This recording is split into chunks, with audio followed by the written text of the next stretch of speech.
tudo bem com você?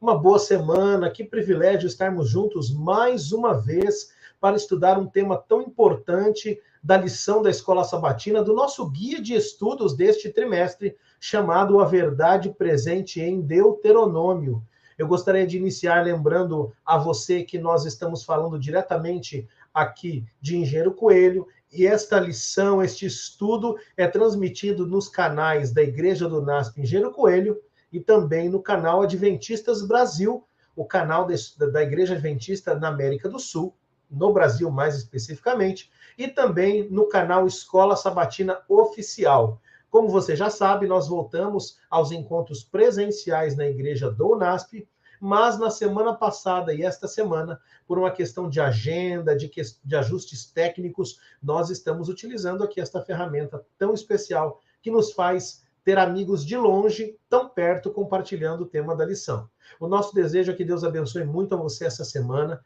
que você realmente tenha um contato íntimo com Ele, que você cresça no conhecimento da palavra dEle, e que, mais uma vez, nós sejamos um canal de bênção para a sua vida, assim como temos certeza que você tem sido abençoado em vários momentos durante este ano. Já estamos aqui chegando no último trimestre, não é? Chegando no final deste ano, é o nosso último guia de estudos, a 4ª temporada de 2021. E temos um tema especial também. Hoje nós iremos tratar do tema de número 5, não é? Chamado Os Estrangeiros no Meio de Vocês. E para tratar desse tema, eu quero convidar 2 amigos, mas não sem antes lembrar você de seguir as nossas redes sociais. Siga-nos no nosso Facebook, também temos o nosso Instagram para você compartilhar ali os links, para você curtir as fotos, e temos também o nosso Twitter, que você já conhece, e não posso deixar de lembrá-lo, também o canal do YouTube, youtube.com/Igreja Unasp.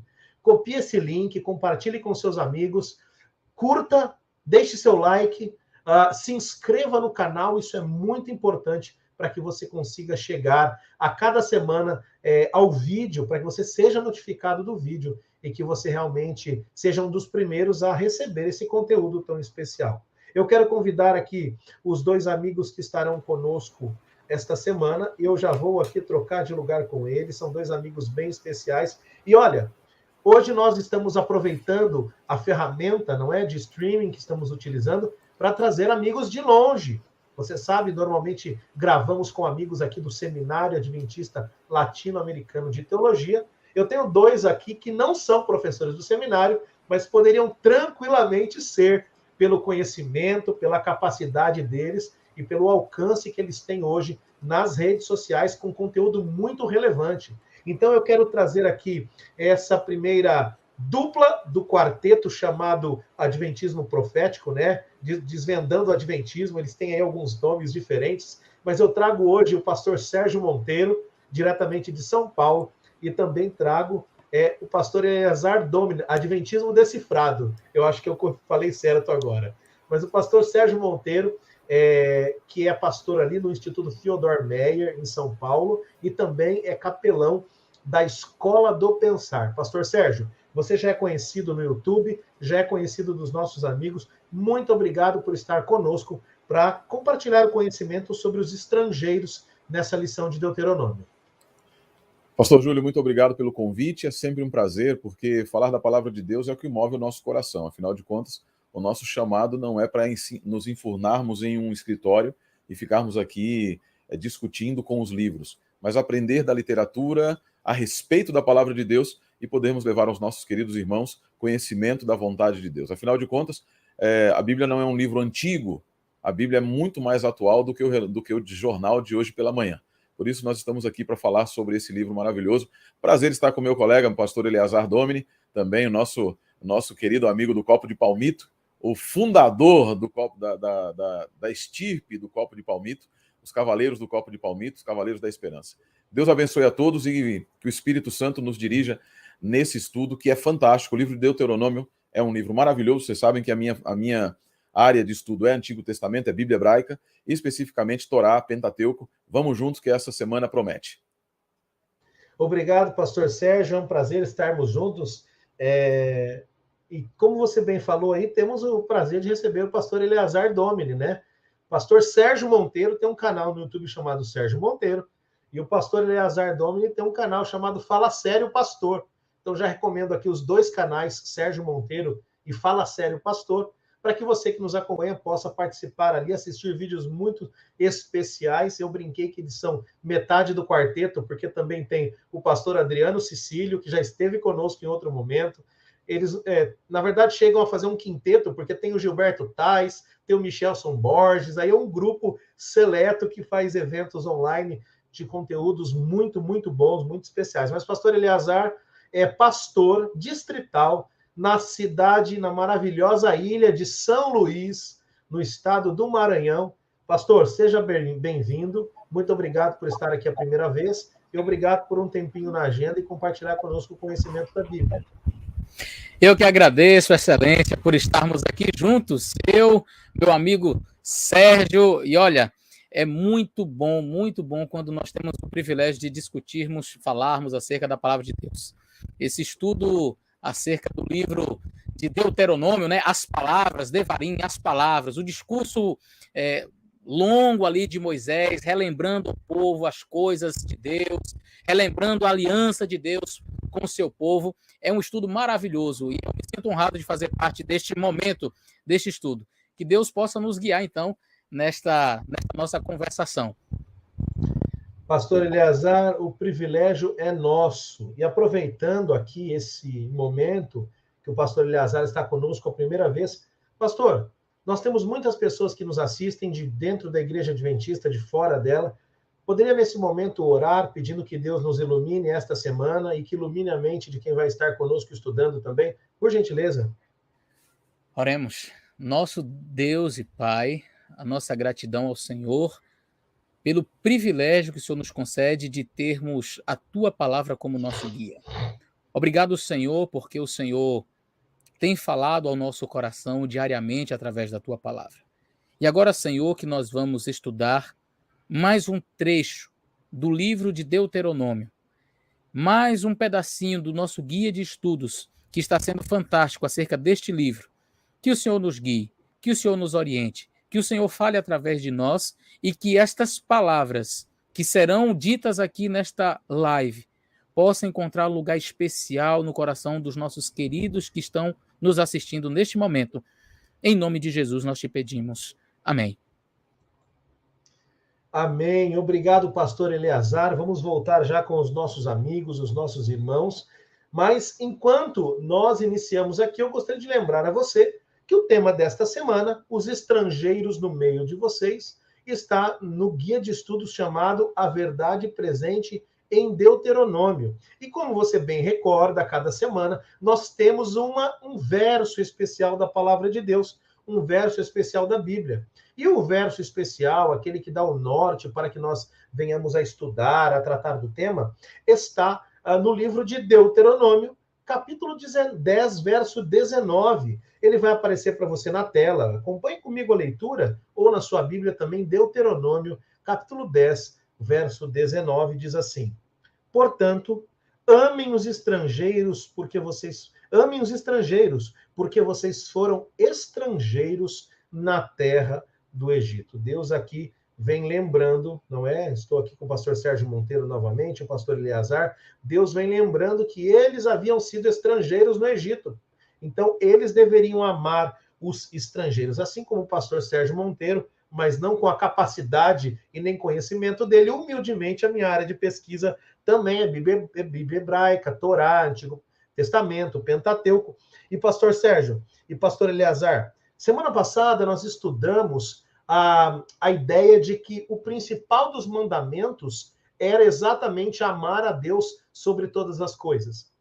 Mas nós sabemos que aquilo não foi algo novo inventado pelo Senhor Jesus. Nada que os judeus, os israelitas não tivessem já antes ouvido. Pelo contrário, ele traz uma ideia que já era presente exatamente no livro de Deuteronômio.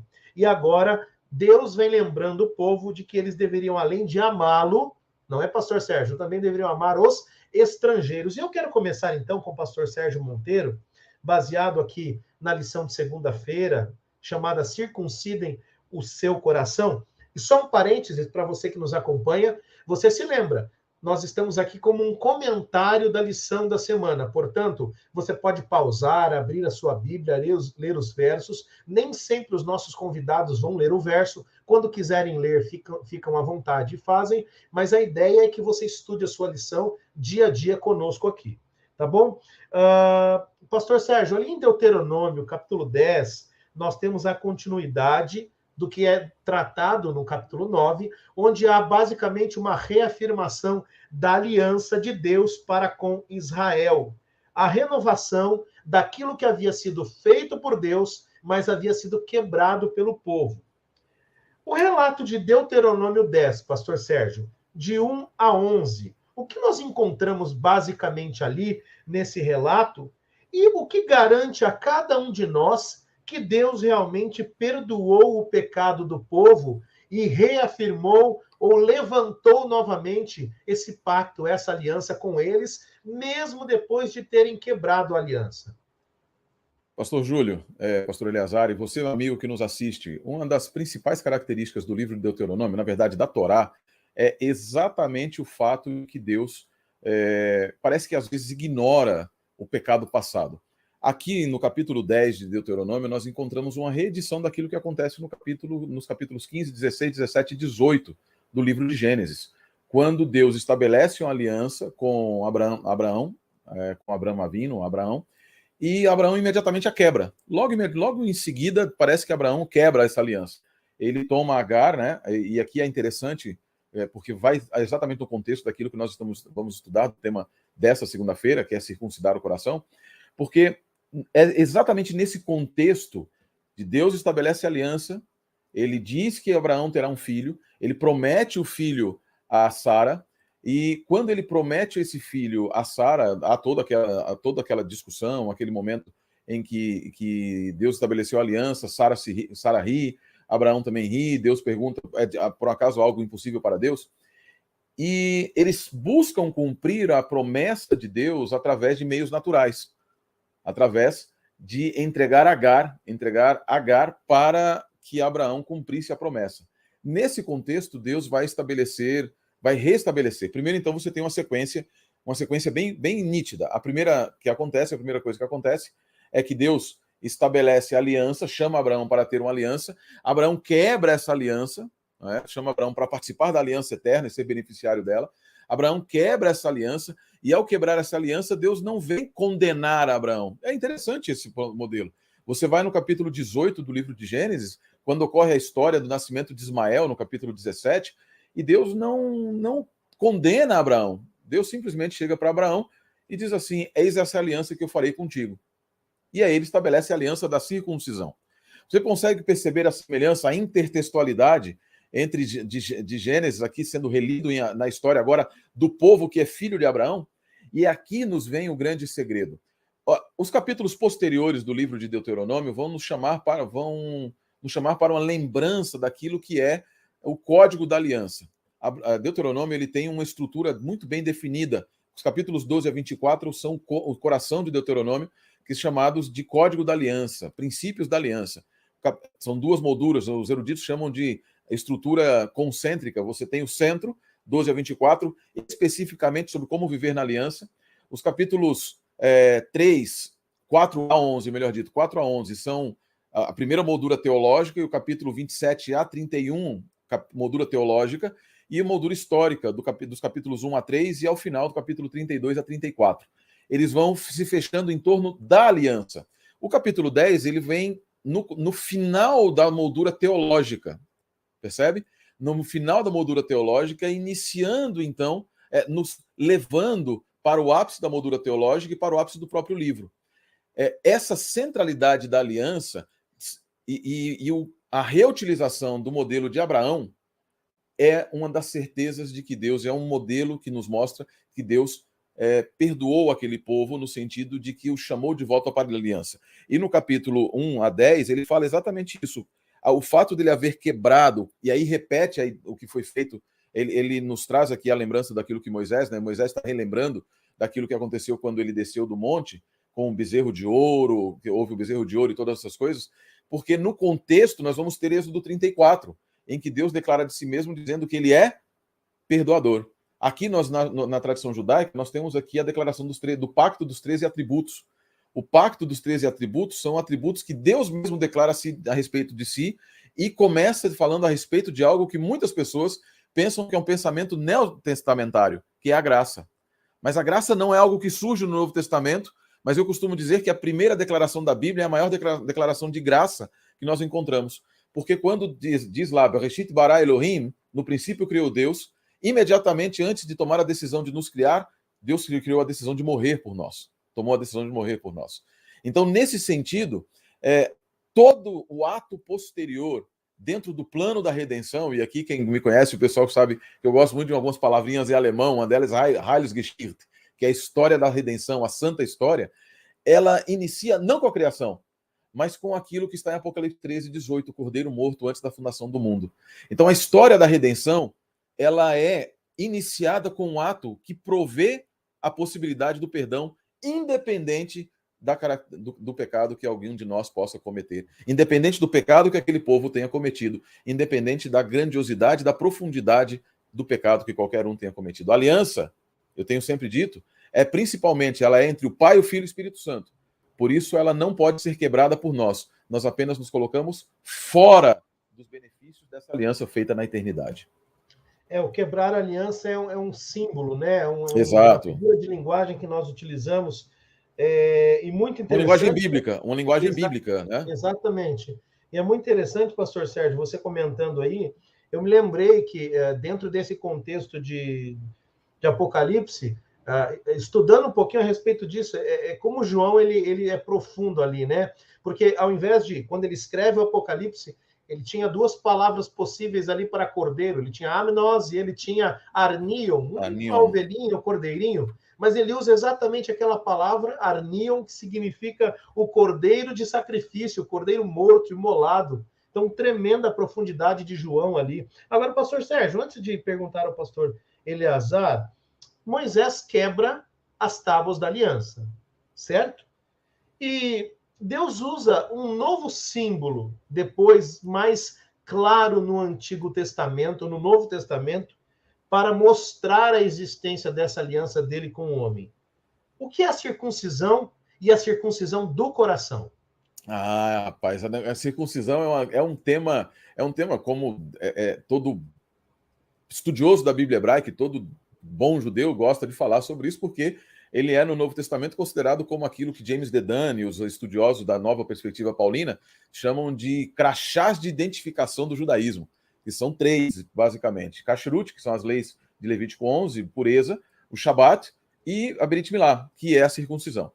A circuncisão, e às vezes as pessoas... Eu gosto de chocar algumas vezes. A circuncisão, basicamente, ela é uma aliança de lembrança. Ela é uma aliança plena de lembrança. Como eu descrevi o contexto de Abraão, a necessidade da circuncisão, ela brota pelo... E só um parênteses, a circuncisão não é algo único de Israel. Vários outros países, vários outros povos daquela época também tinham ritos de circuncisão. Mas uma coisa interessante a respeito da circuncisão é a razão pela qual ela existe. A razão pela qual a circuncisão existe é exatamente lembrar que as promessas de Deus, ao serem feitas por Deus, são também por eles cumpridas. Ela surge no contexto do fato de que Sara e Abraão pensaram que tinham poder em si mesmo para cumprir a aliança, para cumprir a promessa de Deus. E ao Deus dizer, eu darei um filho a vocês e vocês serão uma grande nação, e Deus não prometeu isso apenas a Abraão, mas a Sara também, conforme o livro de Isaías, que nós estudamos no início desse ano, ele diz, eu vou trazer, acaso algo impossível para Deus? E aí, naquele momento, Deus promete que dá um outro ano, no próximo ano, Sara estaria grávida.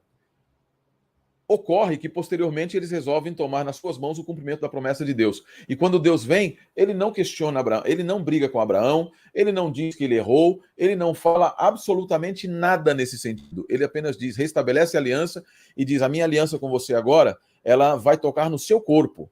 Ela vai tocar em algo visível a você. E aqui eu vou usar uma linguagem bem direta. Abraão, ao tentar cumprir a promessa de Deus, utilizou-se do órgão genital masculino. E é exatamente no órgão genital masculino que Deus colocou uma marca de que a promessa que eu faço sou eu que cumpro. Você não tem poder para fazer. A circuncisão, nesse sentido, ela é uma lembrança constante da nossa incapacidade. E aí a nossa incapacidade, capítulo 10, verso 12, de alguns pedidos que Deus faz. E agora, Israel, capítulo 10, verso 12 de Deuteronômio. O que é que o eterno teu Deus te pede? Começa com uma pergunta. E aqui, em termos de análise de discurso, a gente tem estudado isso em Bíblia Hebraica, né, pastor Júlio? Análise de discurso, isso é fantástico. Lá na PUC, eu sei que você estudou isso também. Ele começa, quando começa com uma pergunta, é um chamado à atenção, porque aqui é uma topicalização. Na língua hebraica, no discurso hebraico, é uma topicalização. Eu começo com um chamado à atenção. Você tem que prestar atenção. E ele diz, apenas isso, que temas ao eterno teu Deus, andando em teus caminhos e o ames. Sabe por que ele vai falar de circuncisão do coração logo em seguida e nesse contexto? Porque nós não vamos nos lembrar que temos que temer a Deus, nós não vamos nos lembrar que temos que amar a Deus, nós não vamos nos lembrar que nós temos que andar em seus caminhos, nós não vamos nos lembrar que temos que servir ao Eterno, nem que observar os seus mandamentos, estatutos e absolutamente nada, a não ser que Deus nos dê uma lembrança constante disso. E isso é circuncisão, não mais da carne, mas circuncisão do coração, para que nós constantemente estejamos na sede das emoções. E lembre de Deuteronômio 6, verso 5, amarás, pois, ao Eterno teu Deus, de todo o teu coração, que é leve, de toda a tua alma, de todo o teu nefesh, que é o eu, e de todo o meodim, com tudo que é teu, todas as tuas posses. E para isso, Deus está dizendo assim, para que você lembre, eu vou circuncidar o teu coração. Em outras palavras, aquilo que é externo vai passar a ser interno, com um sinal de lembrança constante de quem você é e de quem eu sou na tua vida. Amém, pastor Sérgio. Muito obrigado por essa introdução. Um abraço também, você citou a análise do discurso, um abraço aí ao meu orientador, Dr. Matias Grenzer, lá da PUC São Paulo, e ao nosso colega Peterson Bray, não é, doutorando lá em Antigo Testamento, que é um profundo conhecedor da análise do discurso. Tratou ali na sua dissertação de mestrado sobre o discurso de Moisés na sarça ardente. Pastor Eleazar, não acha que você vai fugir aqui da rinha, não? Amigo, passando para segunda-feira, após essa introdução, nós vimos que há declarações importantes em Deuteronômio 10. Por exemplo, aqui nós vemos no verso 14, Deus dizendo, eis que, Moisés, né? Eis que os céus e os céus dos céus são do Senhor, o Deus de vocês, a ele pertencem a terra e tudo que nela há. Uma expressão poderosa da soberania de Deus aqui. Isso lembra Salmo 24:1, que diz, ao Senhor pertence a terra, a sua plenitude, o mundo e os que nele habitam. Mas, pastor Eleazar, há uma ordem aqui que é amar não só a Deus, mas amar também ao estrangeiro. Agora, Deus, ele faz esse pedido ao povo, linkando com uma declaração sobre si próprio, dizendo que Deus, ele é Deus dos deuses e é o Senhor dos senhores. Nos ajuda a entender um pouquinho desse contexto aqui, dessa ideia do amor ao estrangeiro no livro de Deuteronômio. Ok. Meus queridos, o meu áudio está legal? Está dando para vocês ouvirem bem aí? Ótimo, pastor Eleazar, está ótimo. Eu tive que fechar aqui a janela e por isso que está um pouquinho quente. Eu estou com um paninho aqui, que é um lenço que eu vivo aqui para enxugando, porque aqui está bem quente. Na região de São Luís é muito quente. Bom, o vento atrapalha um pouquinho o áudio, aí por isso eu perguntei. Mas, indo direto ao ponto acerca deste tema do estrangeiro e do amor, eu acho muito interessante, em vários discursos de Deus, principalmente na Torá, você vai encontrar ali Êxodo, Deuteronômio, também Levítico, mas você vai perceber que em vários dos discursos de Deus, ele sempre faz primeiro um preâmbulo, colocando a si próprio como o Deus soberano, o Deus provedor, o Deus libertador, para, na sequência, ele então fazer algum tipo de exigência, fazer algum tipo de abordagem para com seu povo. Isso me lembra o Tratado dos Hititas. Aquela região era muito comum. Você vai ver, por exemplo, no Decálogo, o primeiro mandamento que começa dizendo, eu sou o Senhor teu Deus, que te tirei da terra do Egito, da casa da servidão, não terás outros deuses diante de mim. Algumas pessoas pensam que o primeiro mandamento é só o não terás outros deuses diante de mim. Não. O primeiro mandamento começa já com um discurso de Deus dizendo, eu sou o Senhor teu Deus. que te tirei da terra do Egito, que te tirei da casa da servidão. E por causa disso, porque eu sou o Senhor teu Deus, que te tirei da terra do Egito, que te tirei da casa da servidão, é que eu vou te dar a ordem agora.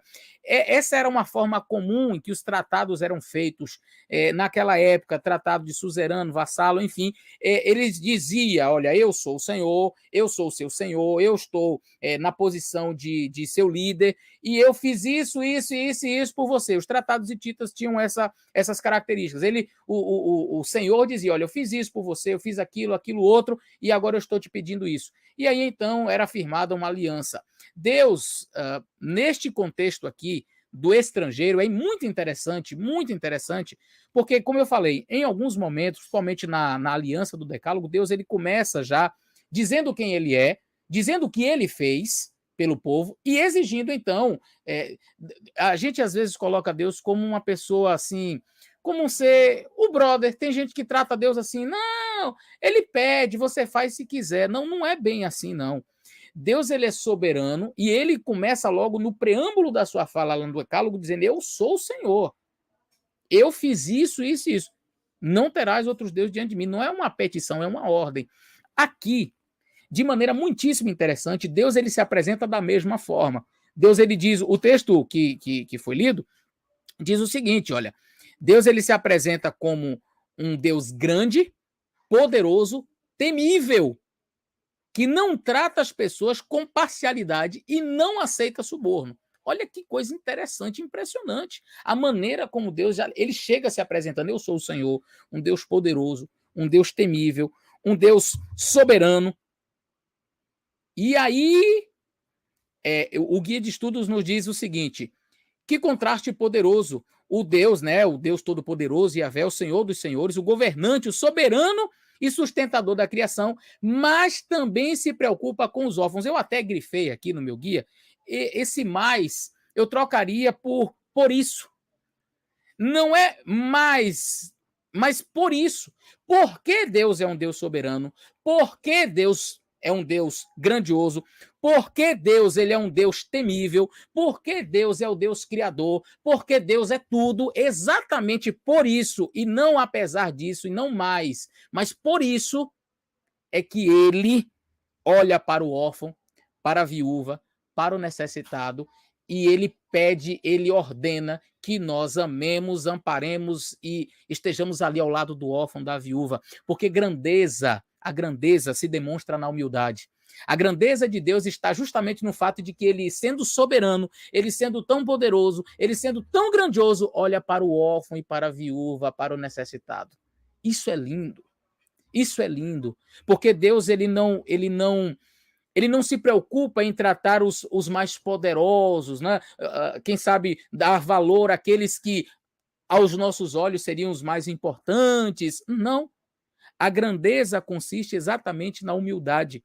Exatamente por ser soberano, exatamente por ser um ser poderoso, é que Deus olha para o órfão e para a viúva. É que Deus olha para aquele que é necessitado. É exatamente pela sua soberania. Como eu disse, a grandeza, ela se expressa na humildade. E não existe, eu acredito, maior prova disso do que o próprio Senhor Jesus Cristo, que sendo em forma de Deus, conforme está em Colossenses, assumiu a forma de servo. Isso é grandeza. Isso é soberania. Isso é ser grande. Isso é ser poderoso. Isso é ser temível. Perceba o preâmbulo que Deus faz. Um ser grande, um ser poderoso, um ser temível, que não aceita suborno, ou seja, com Deus não dá para ter o jeitinho brasileiro. Vamos ver aqui, Senhor, vamos conversar aqui para ver, vamos dar um jeitinho aqui. Não tem jeitinho.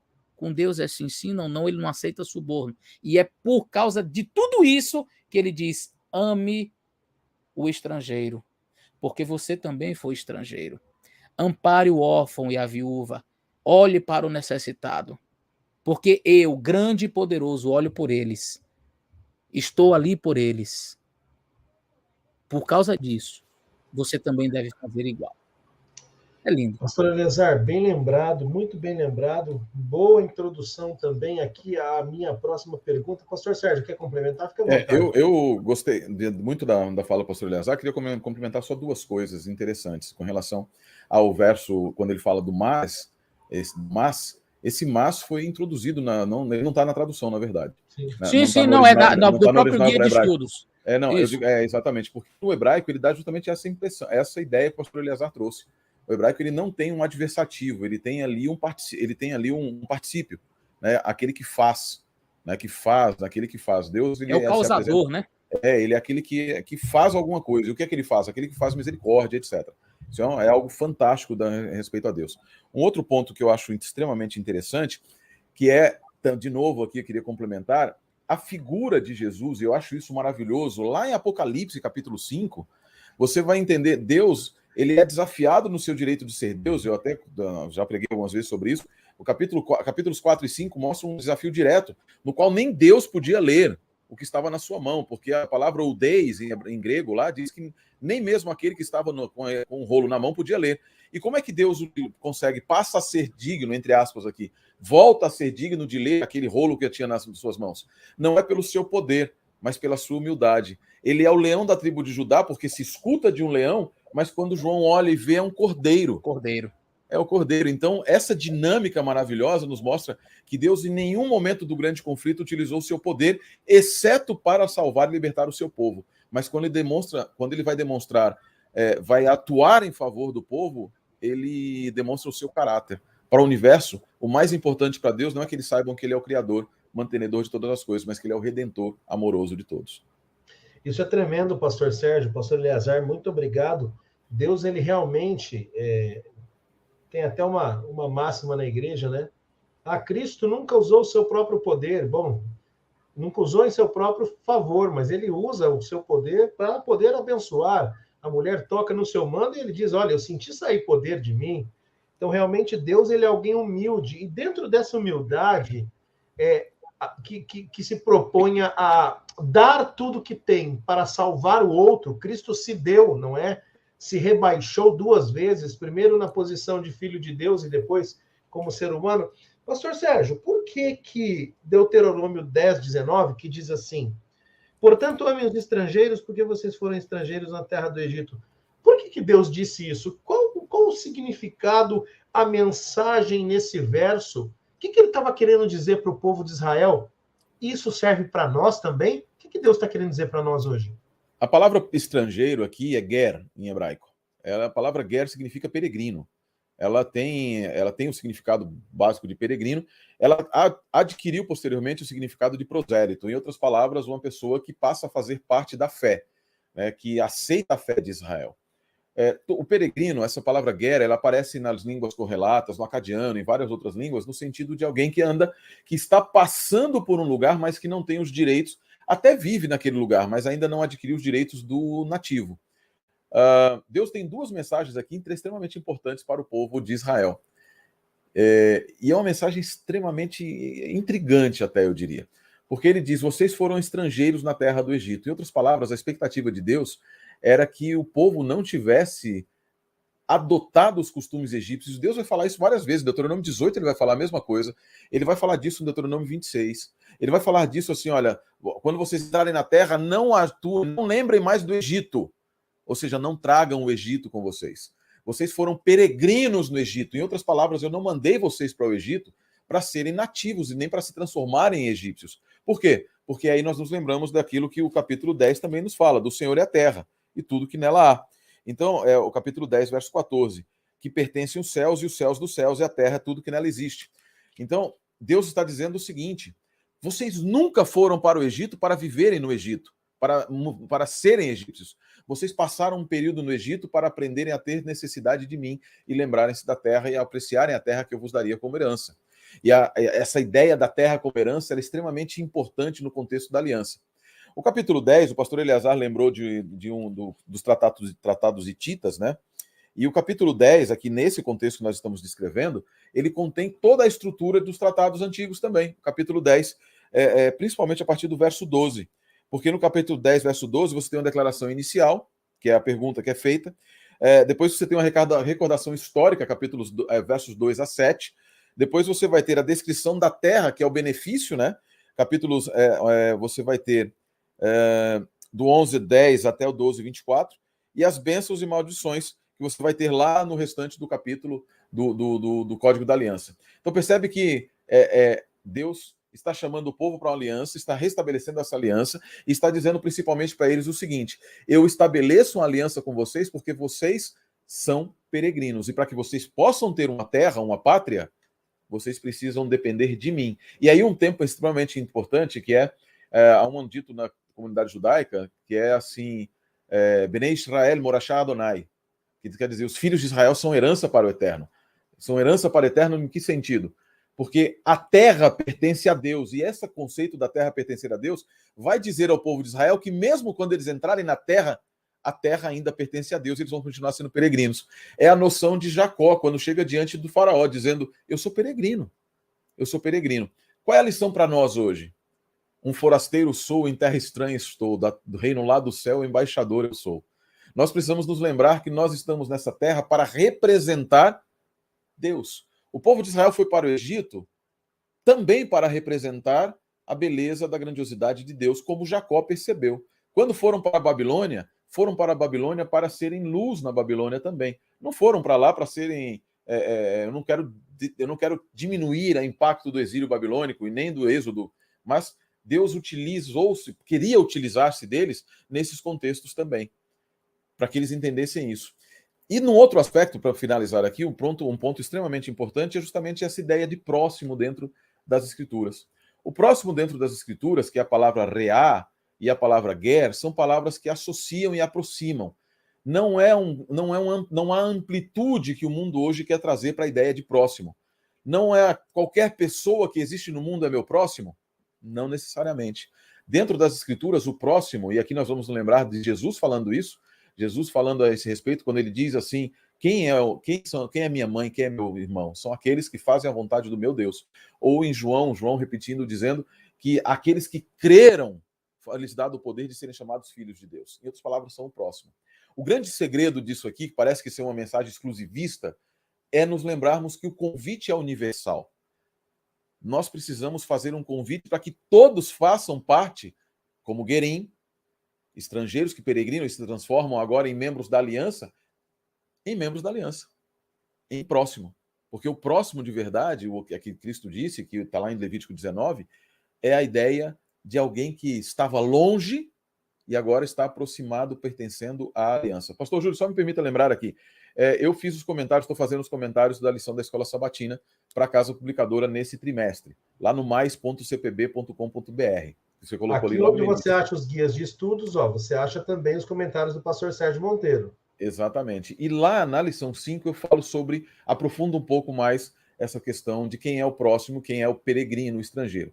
Para nós finalizarmos, então, dentro das Escrituras, o peregrino, o estrangeiro, ele é alguém que saiu da sua terra e habita em terra doutrem, que adota certos costumes, mas não tem os direitos dela. E quando Deus diz isso para aquele povo, a lição foi bem clara.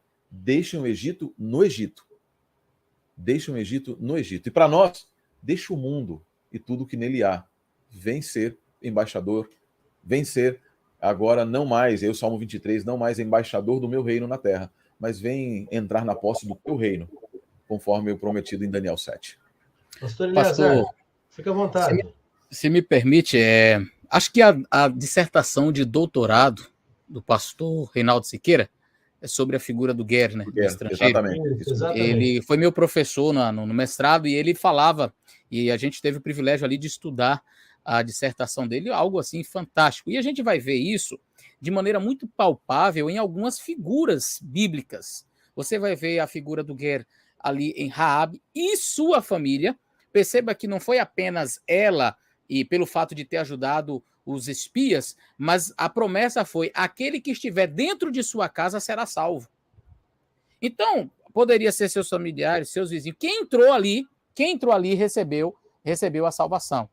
E a fita na janela simbolizava o sangue do cordeiro, não é? Sim. Quem estivesse para dentro daquela casa. Exato, aquela fita vermelha ali. Você vai ver a figura também de Ruth, uma estrangeira, moabita, adoradora de Deus Quemos, Moloque e outros deuses, que aceita a mensagem e vem para o povo de Israel. E eu estou citando aí personagens que fazem parte aí, quem sabe, da genealogia de Cristo. E a Bíblia faz questão de colocá-los ali, né? Estas pessoas que eram estrangeiras e que, quando aceitaram, não foram tratadas com distinção, Exatamente. Não foram tratadas com inferioridade, não você é menos, não você é mais ou menos aqui, você não é judeu de verdade, não. Quando você entra na aliança de Deus, não importa de onde você veio, você entrou na aliança, agora você faz... exatamente, agora importa onde você está, você faz parte do povo, ponto. Mas eu nasci na geografia. Não importa a geografia que você nasceu. Você entrou na aliança, você pertence ao povo da aliança. E Deus não olha mais fazendo quem é moabita aí, quem já veio de Jericó, quem. Não. Você faz parte da aliança. O sangue do Cordeiro cobriu você. Cobre. Eu acho fantástico quando, assim, na minha dissertação de doutorado, eu estou estudando o episódio dos espias, né? Lá, análise de discurso de números 13 e 14. E ali tem a principal personagem ali, todo mundo olha e aponta sempre para Josué. Mas a principal personagem ali não é Josué, a principal personagem é Caleb. Exatamente. E Caleb ele era filho de Jefuné, né, Ben Jefuné, que não era israelita. Exatamente. Ele era quenezeu. Ele era quenezeu. E ao ser quenezeu, ou seja, da região da Ciro-Fenícia, né, na região da Ciro-Fenícia, ele é um representante máximo da fé que vai ser utilizado de uma maneira intertextual quando Jesus se encontra com a mulher Ciro-Fenícia e utiliza ali, não é justo tirar dos filhos para dar para os cães, que é a palavra Caleb em hebraico. A palavra Caleb em hebraico. E a mulher diz assim, mas mesmo os cães, Caleb, símbolo de fé, utilizado pelo Messias para dizer para o povo de Israel que eles estavam muito distantes da fé que Deus queria. Em outras palavras, foi maravilhoso nos lembrar disso, que o Ger, quando ele entra na aliança, ele passa a ter pleno e absoluto direito como filho da aliança. Como todos aqueles os que direitos. nasceram. Todos os direitos. Todos os direitos. E é importante também lembrarmos, né, antes da pergunta ao pastor Eliazar, vocês falavam aí, pastor Sérgio Monteiro, pastor Eliazar, falavam sobre a questão da terra, né? Ou seja, Deus, ele diz para eles, sejam estrangeiros, amem os estrangeiros, porque vocês já foram no Egito, mas em outras palavras, vocês ainda são, porque a terra pertence a mim, Salmo 24. E quando eu olho ali, pastor Sérgio Eliazar, para Isaías 58, há uma clara relação com o ano do jubileu. É por isso que Deus dizia que no ano 50º, a terra voltava para quem? Para o seu dono. Porque ele, Deus, em última instância, o dono da terra, escolhia para quem ia a terra. Então, essa ligação de Deuteronômio 10, 19, Isaías 58, o ano do jubileu, ela é muito forte aqui. No fim das contas, todos somos estrangeiros, não é, pastor Sérgio? Não há nenhum de nós que não seja estrangeiro nessa terra. Pastor Eleazar, a lição de quarta-feira, muito obrigado, queridos, vem falando sobre o julgar com justiça. A lição comenta que, na maioria dos tribunais humanos, fracos, pobres e rejeitados não têm a mesma justiça do que aqueles que têm dinheiro, poder, posição. Nós vemos não raramente aí pessoas que roubam um leite de um supermercado serem condenados a anos de prisão, enquanto políticos que roubam bilhões e milhões, que também causam fome, miséria, a corrupção mata também, serem inocentados, enfim. Aqui tem vários textos, pastor, em Deuteronômio 1, 16, 16, 19, 24, 17, 27 e 19, que nós estudamos durante essa semana. Qual é o tema em comum entre eles e o que é o julgar com justiça? O tema é justamente esse, Excelência, a justiça. A justiça que deve ser igual para todos. Eu vi um pensamento essa semana, eu estou com ele aqui em minhas mãos, postado pelo Jefferson Araújo, uma pessoa a quem eu quero muito bem, e ele diz mais ou menos o seguinte, olha, um viés político diz que o seu dinheiro, a sua terra, suas posses, pertence ao Estado. O outro viés político vai dizer que o seu dinheiro, as suas posses, as terras, pertencem a você. Mas a Bíblia afirma que o seu dinheiro, a sua terra, tudo pertence a Deus. E eu vejo aí pessoas brigando, discutindo se é direita, se é esquerda, se é isso, se é aquilo, porque a terra daqui pertence ao Estado, mas nesse daqui a terra pertence a você, e a terra pertence a Deus. Essa era a visão bíblica. E quando eu vejo algumas pessoas tentando colocar a Bíblia, encaixar a Bíblia dentro de uma cosmovisão política atual, moderna, destas de hoje tão deturpadas, eu fico entristecido. Porque, de fato, a Bíblia é clara em dizer que tudo pertence a Deus. Você tinha ali o ano do jubileu, em que as posses voltavam para os seus donos, porque Deus é quem dizia de quem é a terra, Deus é quem determinava, olha, fica nesta família aqui. E você vai ver que foi um pecado gravíssimo diante de Deus. Às vezes a gente fica olhando assim, mas por que Deus agiu com tanta severidade naquela situação de Nabote? E Elias ali, Acabe, Jezabel, Acabe olha para uma vinha que estava ao lado e diz, eu quero para mim, eu quero essa vinha, eu pago um preço. Mas Nabote dizia, isso aqui é minha herança, é da família. Era aquela terra que Deus deu e que não poderia, não era transferível. Não, mas eu quero, eu pago um alto preço, mas não tem preço, isso aqui é da família.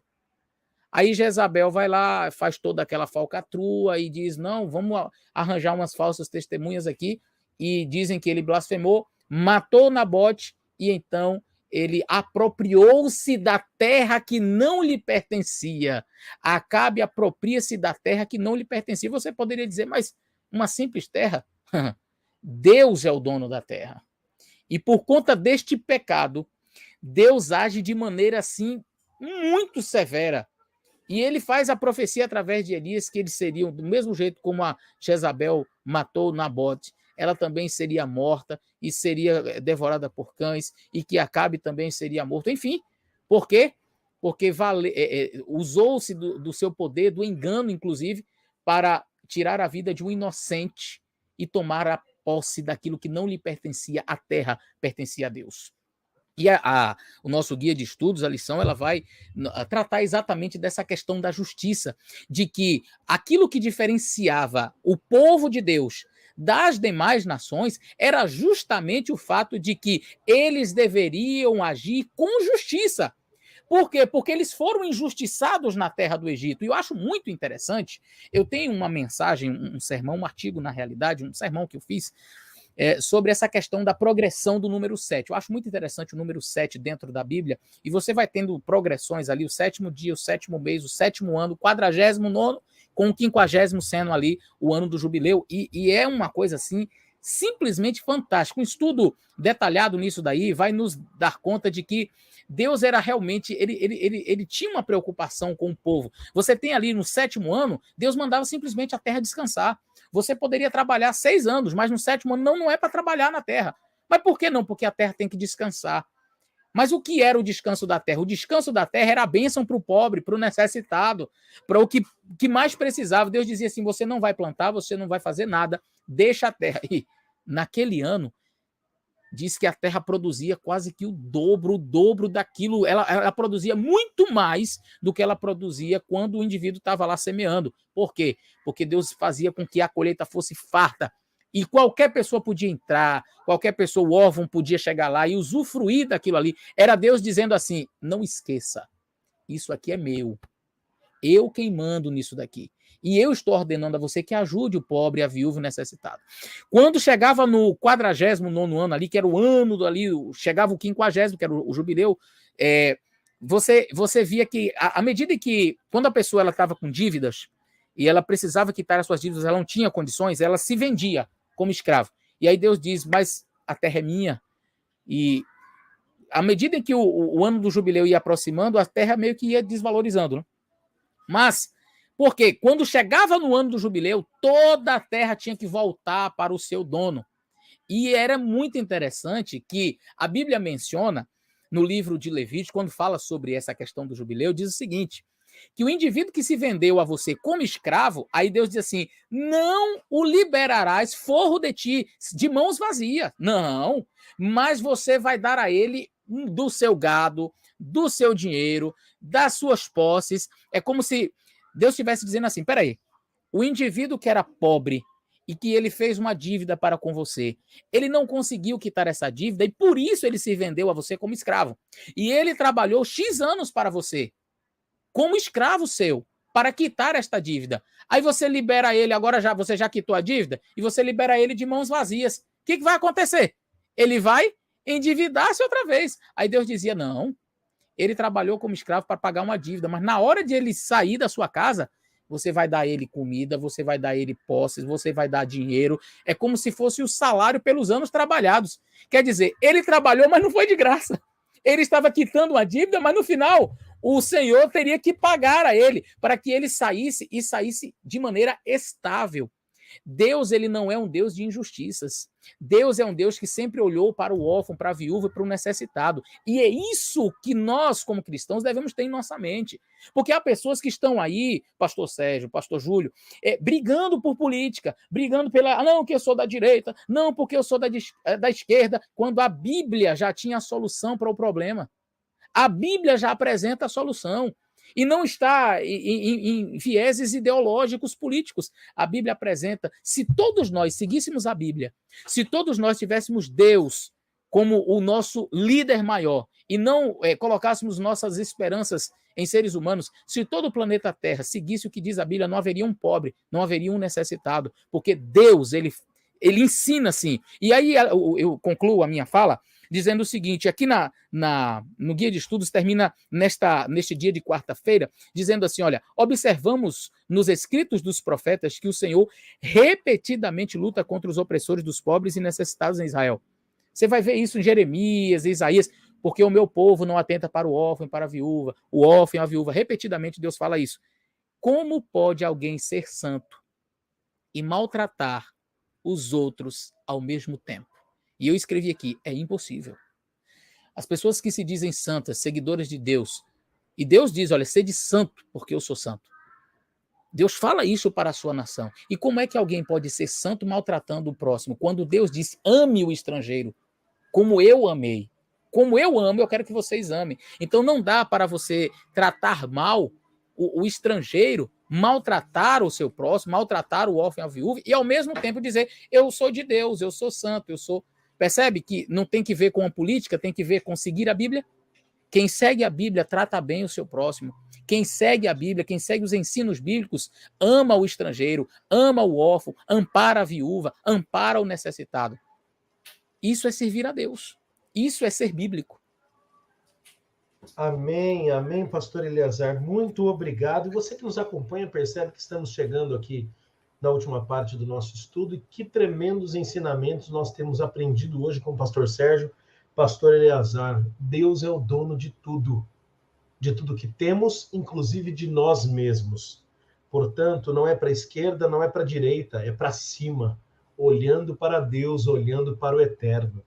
Pastor Sérgio, pastor Eleazar... Pastor Júlio, deixa eu só eu queria só comentar, por favor.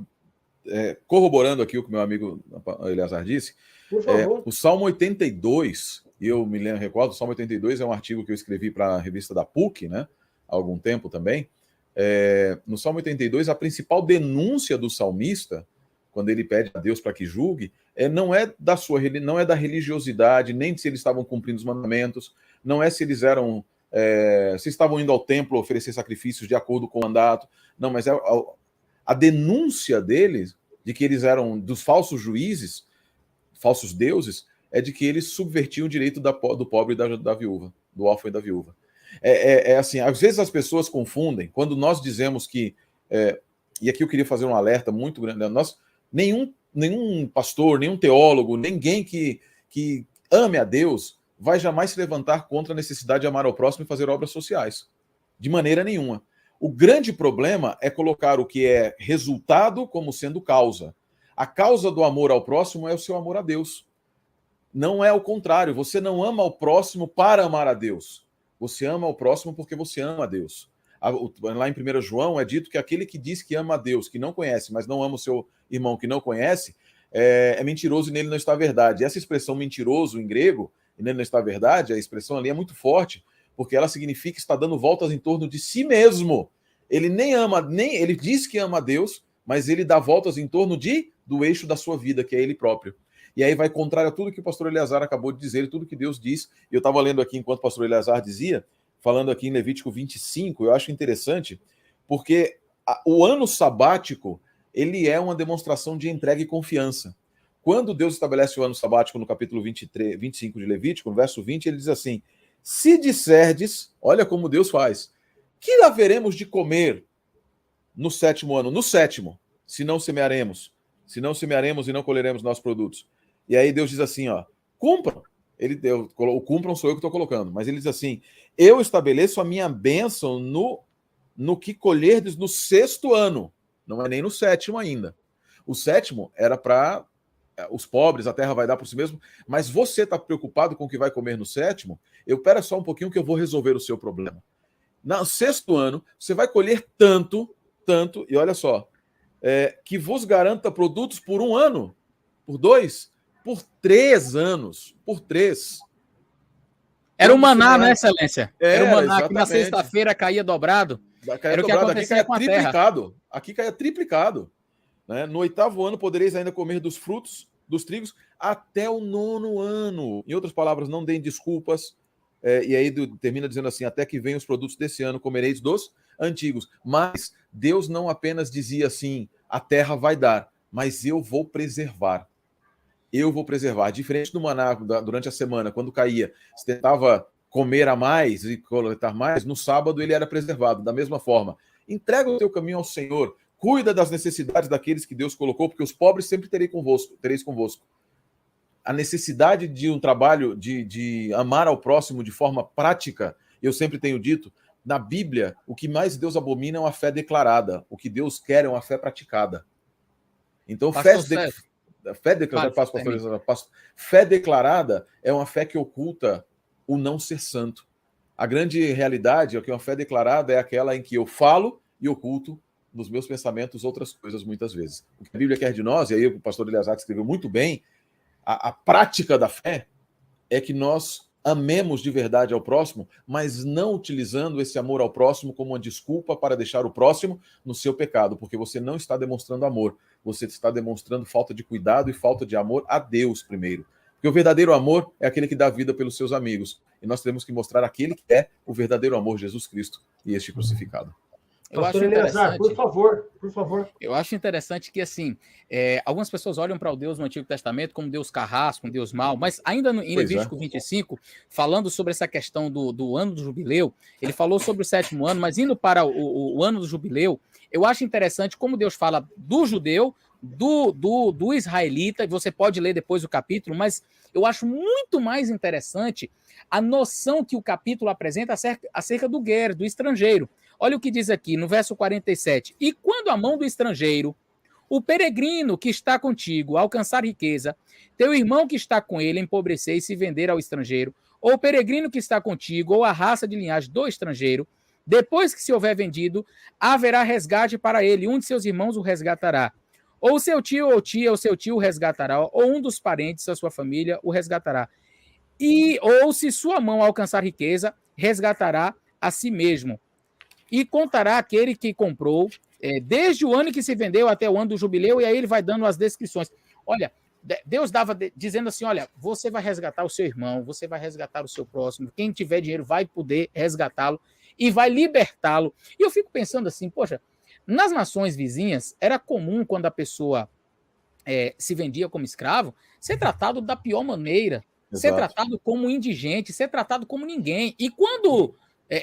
não, já cumpri, quem cumpriu? Não, você vai continuar aqui, você é meu escravo, é minha propriedade. Deus dizia, não, você não vai assenhorar-se do seu próximo. E eu fico imaginando, quem sabe, até aquele estrangeiro, né, que não conseguiu, que estava vivendo ali, e que depois foi liberto. Sabe, as outras nações olhando, dizendo, você voltou para casa? Voltei. Mas você estava onde? Estava lá com o povo de Israel. E aí, mas eles te deixaram? Deixaram, ainda me deram um dinheiro aqui, ainda me deram uma coisa. Mas como assim? Que povo é esse? É porque lá a gente trabalha por X tempo, mas lá eles não consideram o ser humano como uma propriedade assim.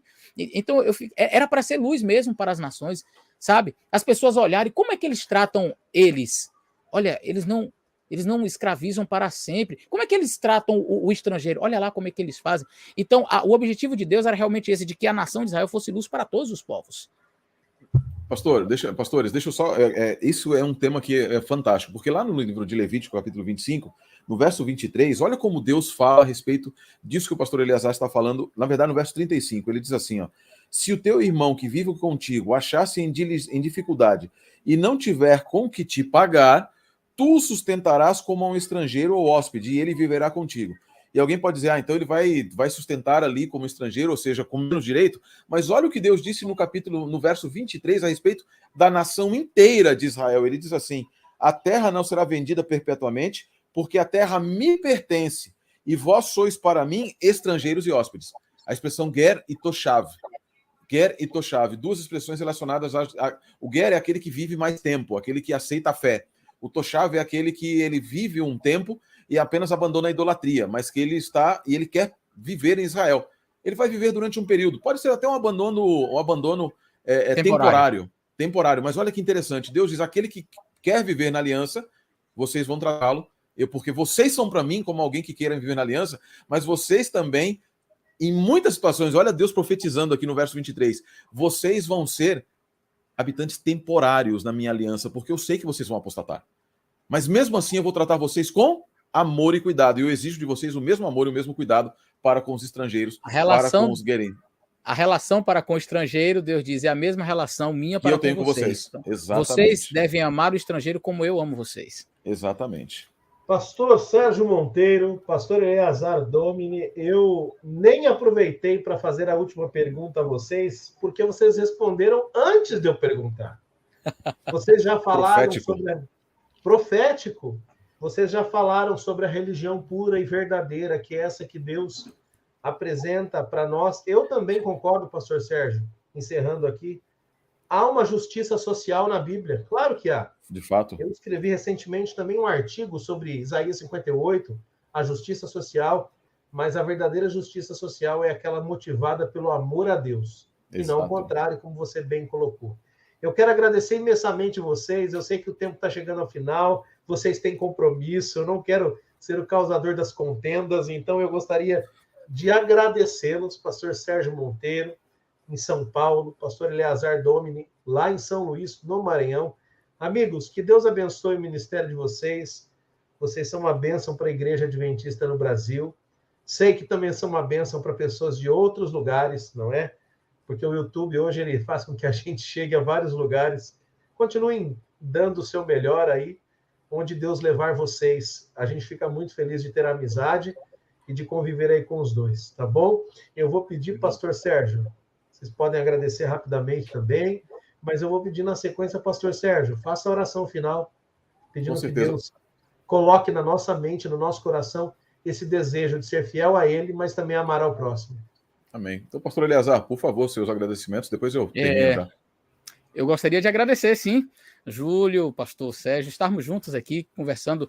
Esse, na verdade, é um assunto que, se não tivéssemos outros compromissos, passaríamos a tarde inteira aqui conversando, passaríamos a noite toda, passaríamos a manhã toda, passaríamos o dia inteiro.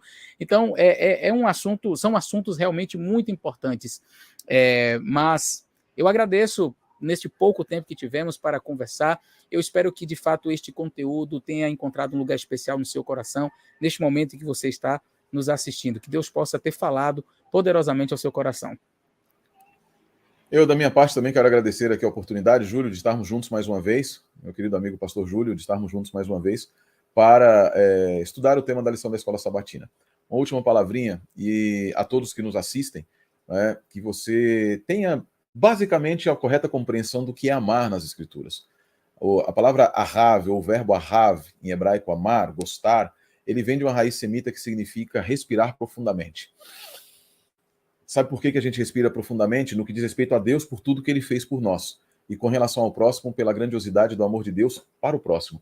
O próximo, assim como nós, estávamos fadados a morrer. Arameu prestes a perecer. Nós vamos estudar daqui a pouco em Deuteronômio 26. Arameu prestes a perecer era o meu pai. Eu nem direito à vida tenho, mas eu estou vivo. Por isso eu respiro profundamente pela graça de Deus. Assim como eu, o próximo também não tinha direito de estar vivo. E quando eu olho para as mazelas que da vida dele, e eu percebo como Deus, através de mim, através da igreja, através de todos nós, nos convida a minorar o sofrimento dele, apresentar a ele em decorrência, na verdade, mostrar a esse próximo a grandiosidade desse mesmo amor que me salvou, e quando eu vejo o resultado na vida dele, eu também faço. Respiro profundamente, porque o meu Deus é um Deus de amor, um Deus que salva, um Deus que transforma. Viva em amor a esse Deus, e aí viva o amor desse Deus na tua vida, demonstrando aos outros também. Um grande abraço, nós vamos nos ver com certeza em outras lições também. Me acompanhe numa oração nesta tarde, nesse dia, nessa noite, quando você estiver escutando, nesta semana, porque Deus tem muito a falar a você. Oremos. Querido e amado Pai, nosso Senhor e nosso Criador, obrigado, Deus, porque o Senhor nos amou com um amor eterno. Porque ao nos amar com um amor eterno, o Senhor coloca no nosso coração também um amor que não fica parado em nós, mas que se expande, alcançando outros filhos que também precisam e necessitam imediatamente do teu amor.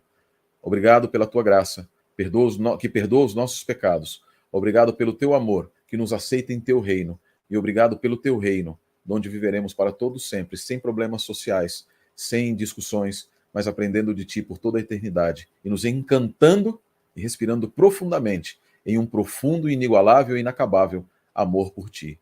Oramos em nome daquele que é o penhor deste amor, Jesus Cristo, e do santo e pela comunhão do doce Espírito que nos une neste amor. Amém, Senhor. Amém.